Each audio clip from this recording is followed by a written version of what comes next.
Russia's national airline Aeroflot cancelled dozens of flights on Monday due to system failure after a large-scale cyber attack. A pro-Ukrainian hacker group Silent Crow claimed responsibility for the attack. A statement from the group said it had launched the operation jointly with a Belarusian group named Cyberpartians BY, and linked the attack to Russia's war of invasion in Ukraine. The hacker group stated that around 7,000 of the airline servers were destroyed and that they gained access to the personal computers of employees and management. Glory to Ukraine! Long live Belarus, said the hacker group's statement. According to reports, Aeroflot's infrastructure has been destroyed, employees have no means of communication, and technicians are unable even to refuel the planes. Aeroflot said it was experiencing service disruptions to all of its electronic systems and had to change flight schedules.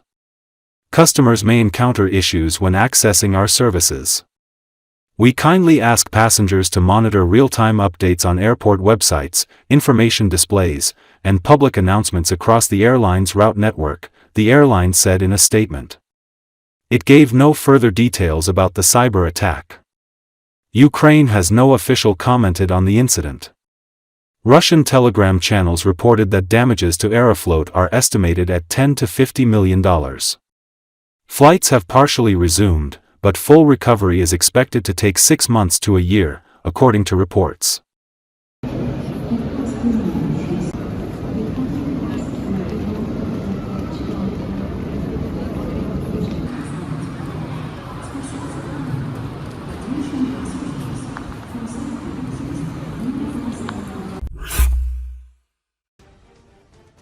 In Sumy, after Russian commanders forced their soldiers into a bloodbath in the fields, the result of a larger Ukrainian strategy in play began to bear its fruits, with fresh reserves stationed too far from the front line to reinforce. Ukrainians executed a beautiful pincer maneuver that pushed Russians back from yet another settlement, as the Russian Sumy offensive seems to have reached a complete stall.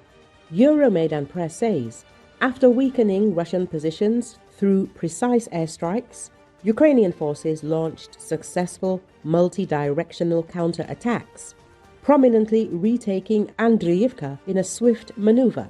The goal behind Ukraine's push is clear: disrupt Russia's forward momentum, slow down their offensive, and exploit the resulting vulnerabilities. By preserving their combat power for only surgical strikes and inflicting maximum damage on Russian units, Ukrainian commanders are carefully taking the initiative and systematically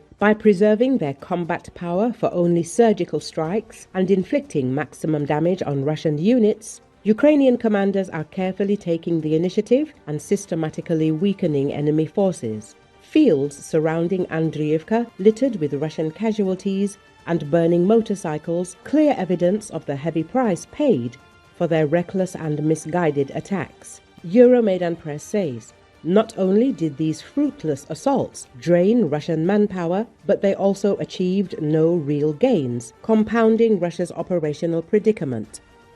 Fields surrounding Andriivka, littered with Russian casualties and burning motorcycles, clear evidence of the heavy price paid for their reckless and misguided attacks. Not only did these fruitless assaults drain Russian manpower, but they also achieved no real gains, compounding Russia's operational predicament. Russian difficulties intensified further amidst the ongoing Ukrainian strike campaign targeting rear area troop concentrations, command posts, and logistical hubs. These strikes not only inflicted substantial casualties on Russian forces, but also forced Russian commanders to position their reserve forces further from the immediate area of operations. However, with these reserves stationed away from watchful Ukrainian drone reconnaissance, Russian forces are also unable to respond swiftly to rapidly unfolding events on the front line, playing right into the hands of Ukrainian commanders.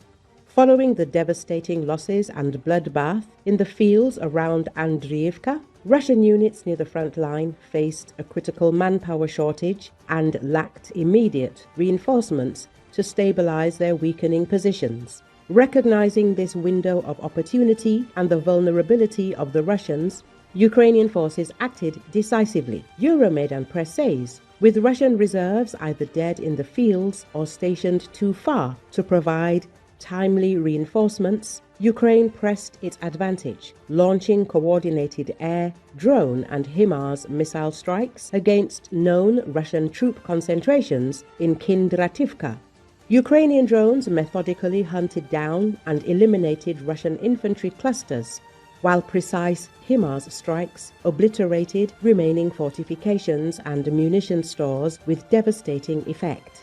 Airstrikes with AASM hammer bombs ensured no immediate reinforcements could move forward safely, effectively neutralizing major resistance within Kindrativka itself and limiting the possibility of surviving Russian troops finding cover within the ruins.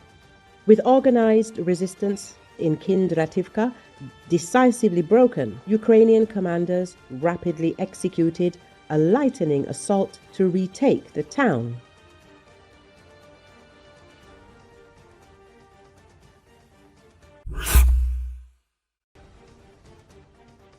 Having created a bridgehead on the right bank of the Dnieper, the Russian army will be able to unblock Transnistria with one large-scale offensive. This point of view was expressed by Russian military expert Konstantin Sivkov. According to him, the Ukrainian armed forces currently do not have forces sufficient to hold the Nikolaev and Odessa regions. Why don't the Ukrainian armed forces and the same Romanian-Moldovan army enter the war in the Transnistrian direction, although they could do so? Because Russia can quickly unblock this Transnistria, since the Ukrainian armed forces do not have the forces to hold the Nikolaev and Odessa regions in the event of a large-scale Russian offensive, Sivkov pointed out. He added that as long as Transnistria is left alone, the Russian armed forces will not conduct large-scale offensive operations in this direction. The Russian armed forces have created a bridgehead on the right bank of the Dnieper. They have complete control over the Dnieper Delta. That is, we no longer need to force the Dnieper, because our troops already have a bridgehead there. The expert emphasized. In his opinion, this bridgehead poses a serious threat to the Ukrainian armed forces and is a confirmation of the fact that Russia will be able to quickly resolve the issue of lifting the blockade of Transnistria by cutting Ukraine off from the sea. It is worth noting that other military experts have repeatedly stated the need to take the Nikolaev and Odessa regions. However, they noted that at present, Russian troops do not have the appropriate capabilities.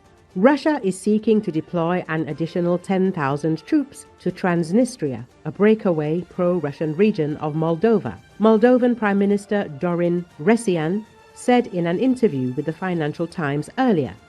He said the Kremlin aims to install a pro-Kremlin government in Chisinau and is interfering in Moldova's parliamentary elections scheduled for September to achieve that goal. Moscow hopes that the upcoming Moldovan government will be more sympathetic to Russia and will allow for a greater deployment of troops in Transnistria, which is landlocked between Ukraine and Moldova and already has 1,500 Russian troops stationed there. Since 2022, when Russia launched an all-out war against Ukraine, Russia's ability to reinforce or rotate troops in Transnistria has become severely constrained. This is a huge effort to undermine Moldovan democracy. They want to consolidate their military presence in the Transnistrian region, Resian said. Chisinau considers the presence of Russian troops there illegal and has repeatedly called for their removal. Currently, their forces there are almost meaningless. But with a higher military presence in Transnistria that a Russian-leaning government can allow for, they can consolidate, Resian said. The Prime Minister warned that the presence of 10,000 troops in southwestern Ukraine would have a serious impact and create pressure, particularly given the proximity to Romania, a NATO member.